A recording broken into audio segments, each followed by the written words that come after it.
primeiro dia de aula, o professor começou a perguntar a profissão de cada um e o que fazia, a ocupação deles. E o irmãozinho ficou no banco já ficando triste, porque ele falou: Senhor, eu só estudo e congrego, Senhor, o que eu vou falar para ele? Aí o Senhor falou assim: fala o que você faz que eu serei contigo. E o professor perguntou para ele qual que era a profissão dele e tudo, e ele respondeu o que ele fazia. Então o professor pegou e falou para ele assim: você é mais um desses crentinhos fanáticos. Aposto que se eu fizer uma pergunta simples para você, você não vai saber responder igual os outros crentes. Ele falou assim: quem que é o Pai de Deus? Da onde que Deus veio? Quem veio antes de Deus? Quem veio depois?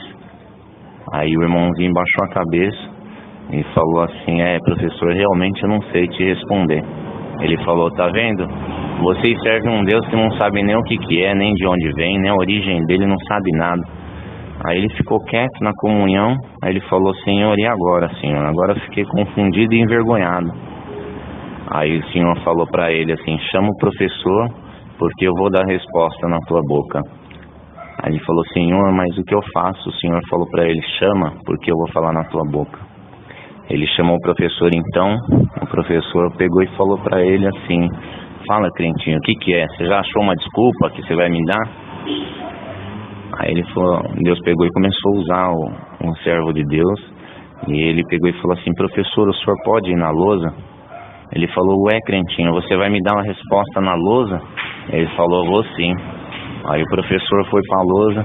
Ele falou pro professor: professor, coloca o alfabeto para mim inteiro aí. O professor falou: ué, mas você vai me dar a resposta no alfabeto? Ele falou: professor, coloca, por favor, que eu vou te responder a sua pergunta. Aí o professor começou a colocar de A a Z. Então ele pegou e falou: tá bom, crentinho, pode responder então. Aí o irmãozinho pegou e falou assim: professor, o que vem antes do A e depois do Z?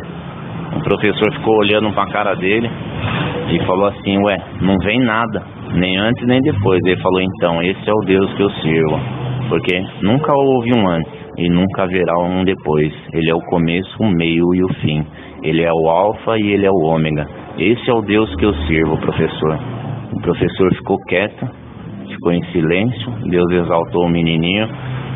E no dia seguinte, o professor chegou e falou assim: moço, deixa eu te perguntar, em que igreja você vai? Ele falou: eu sirvo a Deus na Congregação Cristã no Brasil. Ele falou: então a partir de hoje eu quero servir a Deus com você nessa igreja, porque uma voz falou comigo a noite inteira: eu sou o começo, o meio e o fim. Eu sou o alfa, eu sou o ômega. Nunca houve um antes e nunca haverá um depois.